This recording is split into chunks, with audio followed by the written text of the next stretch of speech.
My name's Theo Blackwell. I'm the first Chief Digital Officer for London, so it's a new post that was created by Mayor Sadiq Khan after, actually it was also in the manifesto of Goldsmith as well. It was after lobbying from the tech community and public services that we needed someone in City Hall who would try and fuse the kind of innovation, access to public services, and the sort of track record of innovation that's happened in sort of TfL and others with the tech community, and deal with issues such as connectivity and data, and it's really a kind of a digital governance role, trying to bring all of these loosely joined pieces together and foster the spirit of collaboration, bring principles of digital transformation to bear in what's quite a tough field. My background is sort of twofold. I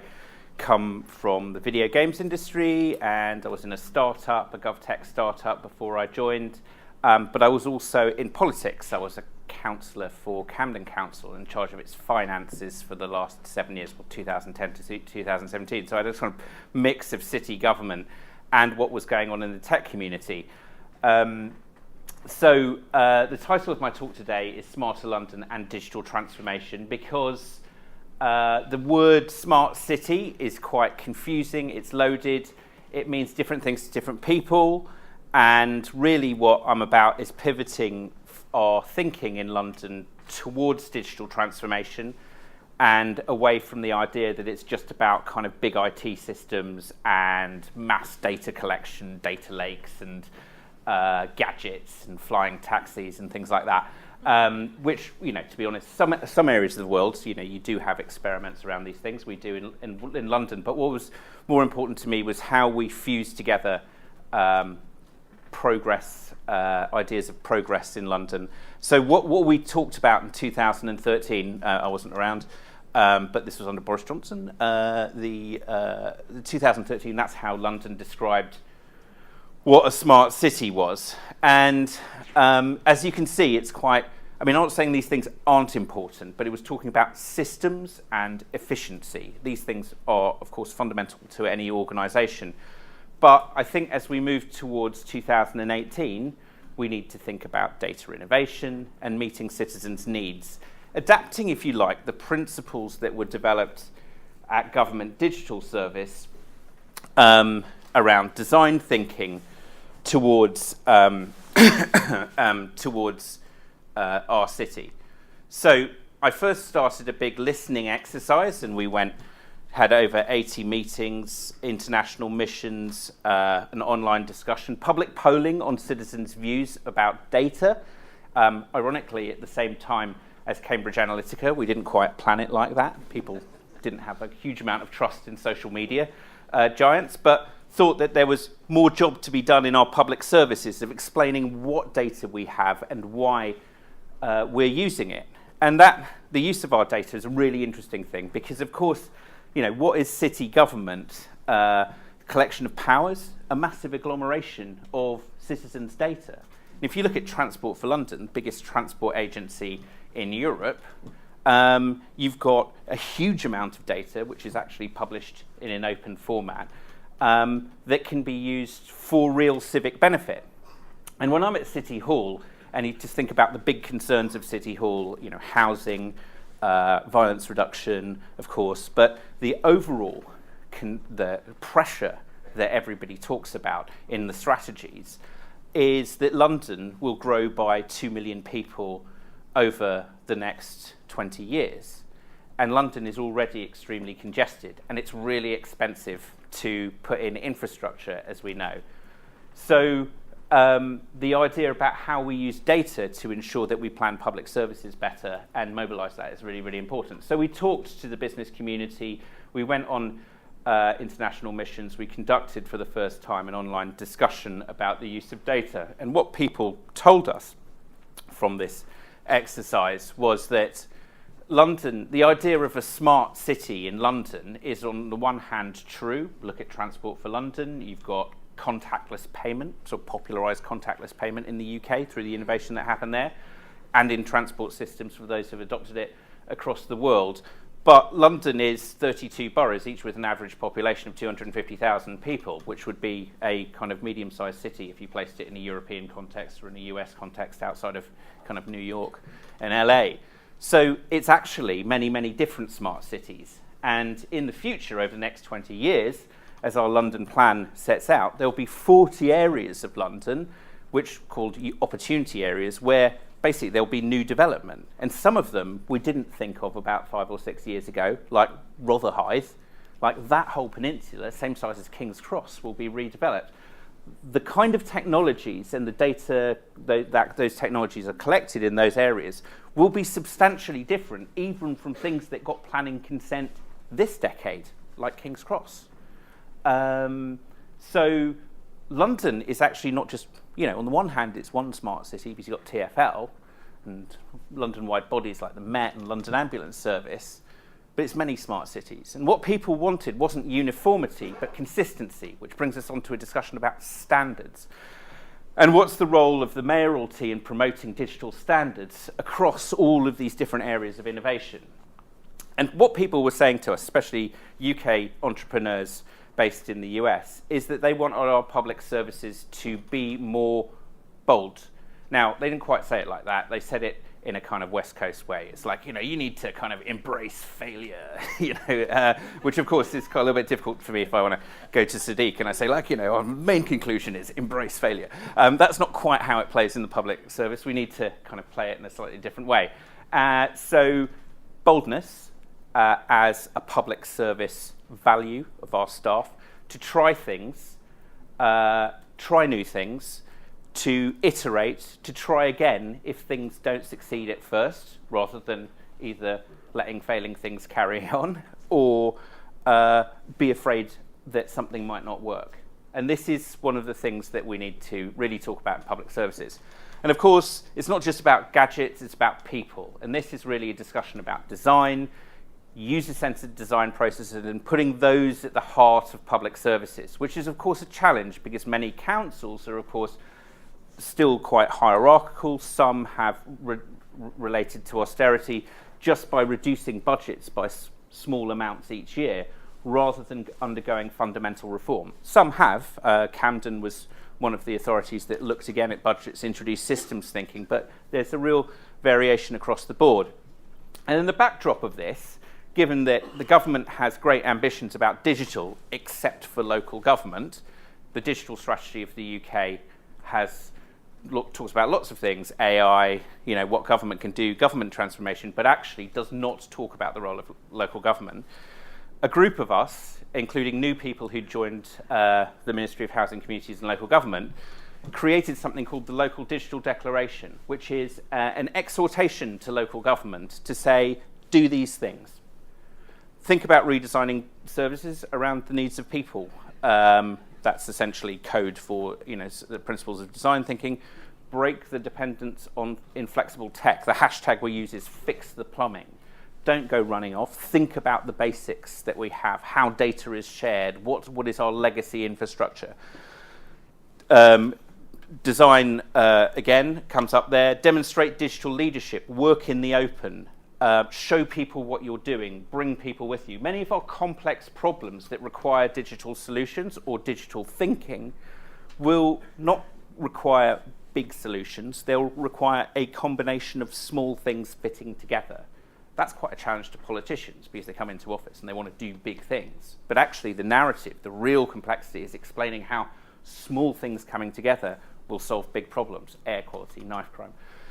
And embed digital ways of working from our workforce. So this is thinking about internal digital transformation to make our public services serve the needs of our citizens better. So we developed 5 missions, 20 initiatives, large and small, and we're committed to working in the open. And so, controversially for City Hall, I published everything on a Trello, call it a report card. So Trello, project, off-the-shelf project management tool. You can go to something called the Smarter London Together report card and actually see our progress, see when we pivot, see why, discuss why, because it takes you to our Smart London, our Talk London platform. And so all of these missions, you can see how we are developing our thinking, how our thinking is changing, how it's iterating during this journey. And I think that's really, really important if you're in any complex organisation, and cities being like probably the most complex, that you're able to show people what you are doing. I think it is part of leadership.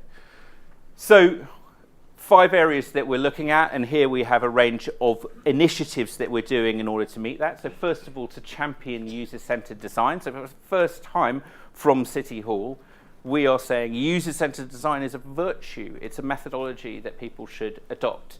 We haven't really said that before, because basically how London's split up is like, we at City Hall don't deliver that many services, you know, apart from like New Year's Eve tickets, things like that. Increasingly in the future, we'll do more skills, quite big, and we have lots of digital products helping EU citizens, etc., etc. But most of the services are provided by boroughs, and so there's a kind of constitutional difference between the two. And of course, you've got the NHS, but we have moral authority, and so therefore, and political authority. So we can say user-centred design is a good thing.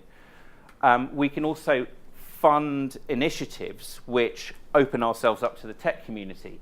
Crowdfunding, based on a partnership with Space Hive, is now probably the leading crowd platform around. And that enables people to contribute to identified projects in areas which we match fund. Civic Innovation Challenge with the tech sector, small amounts of money to encourage startups and scale-ups to solve social problems. And diversity is, of course, important to us, and we've made the GLA sign the Tech Talent Charter. I encourage your businesses to do the same, to encourage diversity, because obviously without an understanding of our users, how on earth are we going to create the products that reflects the diversity of London?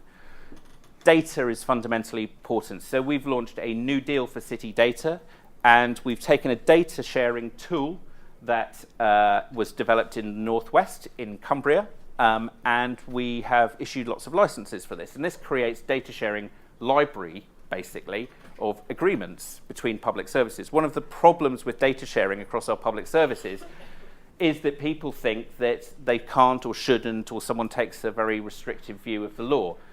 This library shows you that you could probably share that, you can share that piece of data because someone else has. So we remove the barriers that have existed before towards data sharing. We're doing a great deal of work with mobilising our institutions around London, the Turing Institute on air quality, and we've launched the City Data Analytics Programme, of which this diagram shows how we trawl through the various bits of data. The aim is not to create a big data lake for London. That's, I think, infeasible and I don't think even desirable, but to create, to mix metaphors, a really strong web of relationships with the information providers in London, so that we can spot the challenges, we can farm some of them out to the universities, and we can bring them to policymakers so we can start answering the questions. And this doesn't just go with open data, which London is a leader on at the City Data Store, but also private data sets from across the board. And this enables us to set up methodologies around data sprints and data expeditions, so that we can replicate and learn from how we use data. It's a major, major piece for us. Mobilising public assets for connectivity. Previously, connectivity at City Hall was dealt with by government voucher schemes. Now, connectivity is a strategic issue for this city, so we are mobilising public assets to put in full fibre. So TfL has a programme of using its tunnel network, nice, large, pre-dug tunnels for us, which come at 12 times less the cost of digging up a road. Doesn't bother you travelling around London, and we're putting full fibre down that starting now. That will enable Wi-Fi by the end of 2019 on the tube, and also enable much greater full fibre connectivity. We are changing planning powers by proposing, it's with the planning inspector, it needs to be a bit careful, but we are proposing that full fibre goes to every single new home built in a development in London by using our biggest lever, planning, in order to do that. And this will enable all sorts of smart, interesting innovation. The Olympic Park, which we kind of see as a bit of a test bed for new stuff, is doing some trials of autonomous vehicles, sort of buzzy sort of thing to do. But that space, which is owned by the mayor, taxpayer, is a place in which we're able to say, look, we'll have some freedom to experiment. That obviously relies on a lot of connectivity in order to happen, and we're working closely with the universities and others in order to do that. And lampposts, I never thought I'd become an expert in lampposts, but London has about 600,000 of them. We are leading a project for the European Union on the renewal of the 20-year-old traditional lampposts, because they could be, if they're connected up and they have enough electricity, they can be the place where you can put in electric vehicle charging points, air quality sensors, things to deter crime, 5G, so they can bring in money for the city as well and connect it all up. London, being the biggest city in Europe, is in prime position to do that, and because it's close to the city, we can talk about financing models and come up with new business models about how we're able to renew public infrastructure in that way. The lamppost will, I think the modern lamppost in the next 3 or 4 years will, I think, transform a lot of cities into something that would be recognisably smart, because you will have things that will be able to look at data in real time. It also poses challenges for the cities, because the city will be promoting it, but it's also the custodian of it. It's also, there may well be a business model relationship. So that's like quite an interesting role where we need to show data leadership, which is why we're working with the ODI and other bits of civil society on how we can pilot and investigate concepts like data trusts and how we can reassure citizens about the use of their data and provide the necessary safeguards so we can do progress, but not at a make things and move fast and break things pace. It's all more like move fast and make things. So connectivity, key point. Skills, both internally in the GLA. We've got a cohort with Martha Lane Fox's outfit, Everyone, to train our city leaders in and make them more digitally confident. Our digital talent program reaches out to young people in London, because when I talk to borough leaders, they kind of go, oh, well, Theo, fair enough, all of this fix the plumbing stuff, it's all esoteric and when's it all going to happen? But what my people want is jobs. And part of the, morally, and part of the trade-off for us is to make sure that we invest in digital skills. And part of that is not just funding it, but using our connections in City Hall to make sure this cohort that's getting apprenticeship ready gets access to those apprenticeships that are on offer. So the apprenticeships don't go just to the people who are kind of, would get them anyway, but actually to BAME groups and women. So we're working with organisations like Liberty and other private providers to really provide some exciting sort of boot camps to make sure that young people are in a position to benefit from the business connections we have at City Hall. Finally, in order to enhance collaboration in the city, and this is a really, really major point, it's different dynamic to other main cities in the world. We have 32 boroughs, 50 NHS trusts, 48 universities, 7 of which can be considered sort of global universities.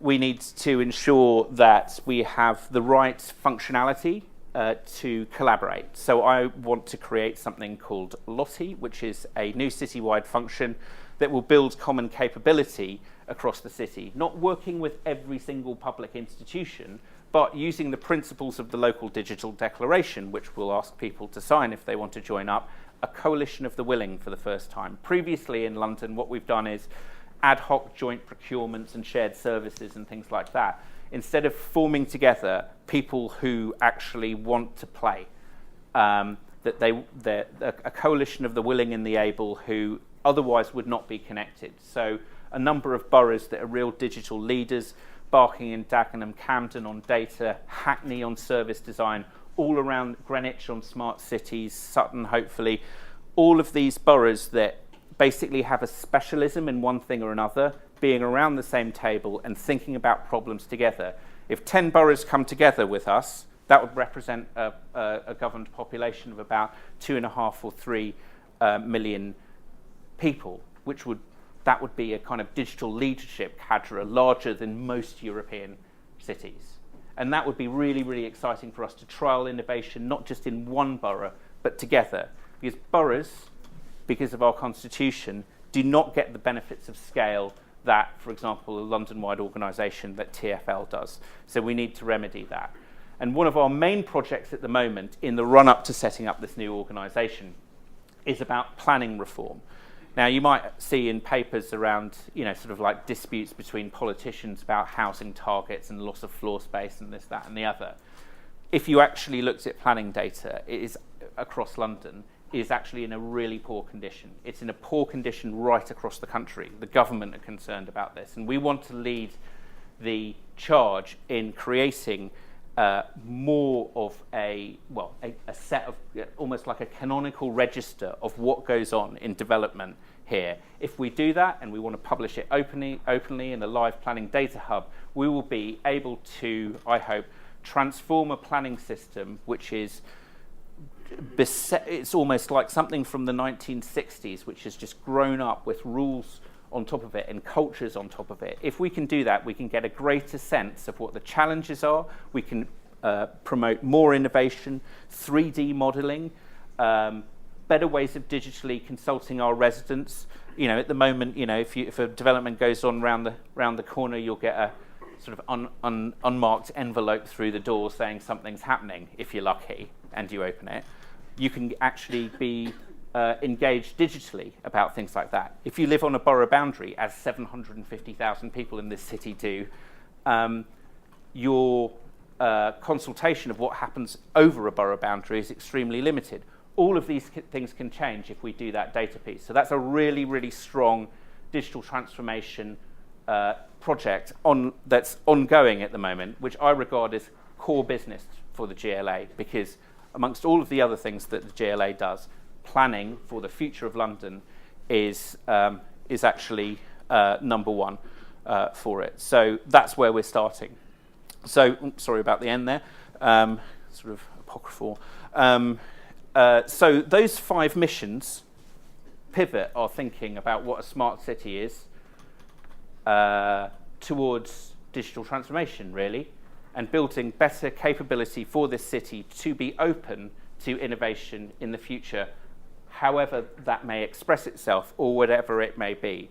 If we just stayed still and just stayed in our 32 borough and city hall status quo, what we would get is either, on a good day, a cacophony of innovation that wouldn't be able to be scaled across this city, or on a bad day, very, very limited progress. And we can't do that as a city. If we're going to grow and we be prosperous, and whatever happens with Brexit, we need to be more open, and this helps us do that. So you can follow what we're doing, the report card I talked about. On Medium, we publish the progress of some of our stuff, like all of the work on planning is already up there. Some of that's kind of quite interesting to the market, because basically the work that we're doing also helps us shape how we talk to the market as well. And then we tweet a lot, of course. But you can follow us on that. So thank you very much for your time.